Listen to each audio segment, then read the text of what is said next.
Well, we're coming to your city. Gonna play our guitars and sing you a country song. Welcome to College Football Scoreboard. I'm Gage Mercer, this is my co-host, Zach DeVoe, and we're bringing you live scores from week 1 of the college football season, which is finally here. Thank God, a lot of ups and downs. Good Lord. The top Finally. 2 teams in the nation have suffered injuries, key losses that will plague the rest of their season. And opening up, I'm going to talk about probably the biggest, most hype game of the whole weekend, the Alabama-Clemson game. Now, Zach, I know you're an ACC fan. I know we got Alabama fans out there listening. Yeah, I want you to say what happened. What do you think happened to Clemson? What happened? Ranked number 9. I mean, Clemson. I think Clemson just didn't show up to play. Really, that's what it came down to. I mean, C.J. Spiller was about the only highlight that Clemson found on the kick return, and other than that, I mean, it was something like 26 total yards by Spiller, and I believe they had 0 combined. rushing yards.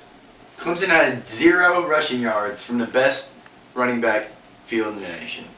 And they cannot go against Alabama. Now, is it Clemson didn't show up, or do you think Alabama could be that good? I mean, what are you thinking? I'm thinking it's a little bit of both. I think Alabama's going to be better than people expect, but I think Clemson just didn't show up to play. That's fair. Now, I believe I picked Alabama to win, so roll Tide. I mean, hey, they came out, they wanted a big game to start off to show who they were, how good they were, and they came up and they showed the ACC, we're here to play. True. I guess you're right on that one. Okay. I mean, basically, it was just chaos from the beginning. And what did you want to... I mean, the game I would kind of want to talk about is the Ohio State football game. Now, Ohio State did have an impressive game. I mean, they shut out Youngstown State. Which, that's like fucking playing high school, but Youngstown State, but Ohio State's defense showed that they were ready to play, and they are going to be ready to play this season. But the most important part of the day for Ohio State was All-American Beanie Wells, the Heisman Trophy candidate, which I do not think has a chance in hell of winning the Heisman Trophy. But Wells injured his foot. I believe, what was the score, 20-0? And you got your star running back in there, Jim Tressel, not a good coaching move, I believe. But Youngstown State. Sweater vest. I would have sat Wells for the entire game, honestly. Yeah, go up, let him loose for a quarter. Don't put him in there. Don't put him in the game. Because now, Wells, that's your whole offense. Yeah. Who else is going to carry your offense? You might look at the freshman Pryor. If you're an Ohio State fan, name one person on the offense besides Todd Beckham or Beanie Wells. Do that. And, you could say Terrell Pryor, the freshman, but a freshman's not going to be able to lead your team. Terrell Pryor did score a touchdown.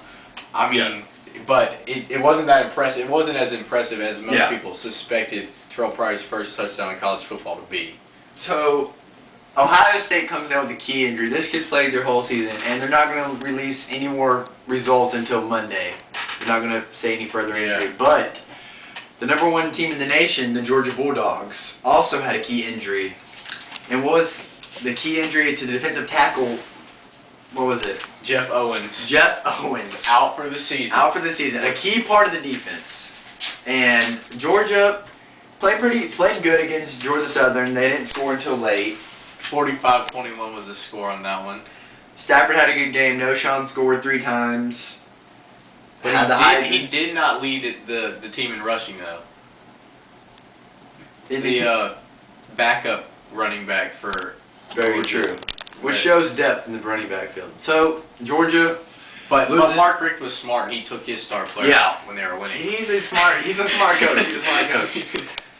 Now we go down to the swamp of Gainesville, where the Florida Gators beat the Hawaii Rainbow Warriors 56-10, and it was a good showing of a lot of athletic speed. Yeah, Tim Tebow scored 1 time. That's the one thing that you need to mention when you talk about this Florida win is speed, because they showed a lot of it. But Tim Tebow's streak does come to an end of 14 straight games with a passing and a rushing touchdown. That ends because Tim Tebow only got a passing touchdown this week. And this was expected. He was 1 yard from getting his rushing touchdown. Which was a nice play. He had very good plays. Barely stepped out of bounds and the ball hit the pylon, but they reviewed it and they called it a no touchdown.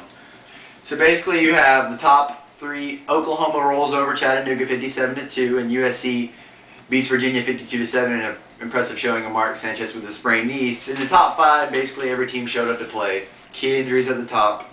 Come further down, and we're going to look at the upset of the week, I would probably have to say, of the weekend. It would probably be Virginia Tech, East Carolina.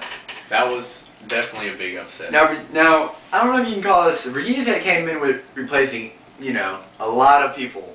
And Eastern Carolina is not that bad of a team, so you could call it upset, but I mean, and really, what it comes down to, Virginia Tech lost because they got what some people like to call out Beamer ball. Yeah. It's Beamer ball in Hokie Town. I mean, block kicks, block punts, special teams touchdowns, interceptions for touchdowns. But East Carolina is going to win the football game on a block punt return. Very ironic how in the final minute they block a punt. But the key thing is Virginia Tech keeps their streak alive at 17 straight games with a block kick of some sort. They blocked an extra point and ran it back for 2 points, which looked like was going to be the deciding factor in the football game, but East Carolina blocks the punt. It's not too late for Virginia Tech, though, because even though it was a bad opening loss that it's not against the ACC team, they still have a good chance to win. But Frank Beamer does need to think about their second-string quarterback, Tyrod Taylor, which he said he was going to redshirt at the beginning of the season and start Glennon the entire year, but after Glennon's showing, he threw, I believe, 4 interceptions. I don't believe the offense was very strong at all. Yeah, the offense did not really show up to play. Against East Carolina. Their defense kept them in the game. Basically, it was an overall nothing that special weekend. You had the Auburn Tigers over Louisiana Monroe, 34-0. And I just want to talk about Auburn right now because Auburn is in, Enrique Davis, the former Mosley recruit, was going to go to Auburn. They're bringing a new offensive coordinator, change their style to a spread. And now all of a sudden you have, what are they going to do? They have a fast quarterback, athletic quarterback. They came up against Louisiana Monroe, not a tough opponent, beat them 34-0, but I'm just still kind of curious of what they're going to do when they get to some actual SEC teams. Auburn is picking to win the West by most, but I don't believe they can do it. No. I think it's going to boil down to the, they got to play Alabama. And they got the worst fans. I mean, when it comes to Alabama-Auburn, you're always going to get a close game, the Iron Bowl. But this year, Alabama's showing versus Clemson. Maybe they can beat the streak. That's going to show you that, Alabama, I think, might be able to break the streak of losing games.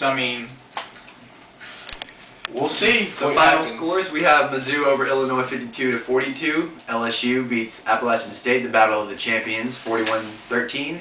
West Virginia over Villanova 48-21. Texas over FAU 52-10. Texas Tech over Eastern Washington 49-24. Wisconsin over Akron 38-17. And Wisconsin struggled in that football game. It is not like they really 38-17 doesn't look like they struggled, but first half that was a close game. Wisconsin is one of those teams in the Big Ten that they say the conference is down. It's Ohio State's to lose or win. They're taking them to win. Wisconsin's one of the maybe 2 or 3 teams that could compete with Ohio State, and they come out and they look kind of slow against the Akron team. You do have P.J. Hill, their star running back. So he has power, but he doesn't have a lot of speed, which is pretty much the Big Ten's problem. They have no speed, all power. And then when you do have speed, you leave him in and he gets hurt. So you have Kansas over FIU 40-10. Arizona State beats Northern Arizona 30-13. BYU over Northern Illinois 41-17. Tennessee and UCLA will play tomorrow. UCF rumps over Tennessee Martin 56-7. Illinois. USF, not UCF. Sorry, Zachary. It's all good.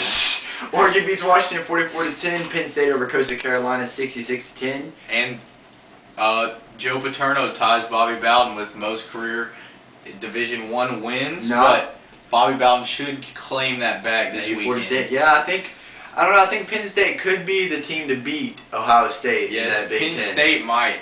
They are fast. Derek Williams, that kid is showing some speed. Had a punt return. And a kick return. So, this kid has showed up to play. And then Pittsburgh losing to Bowling Green, which is also upset, which many predicted, 27-17.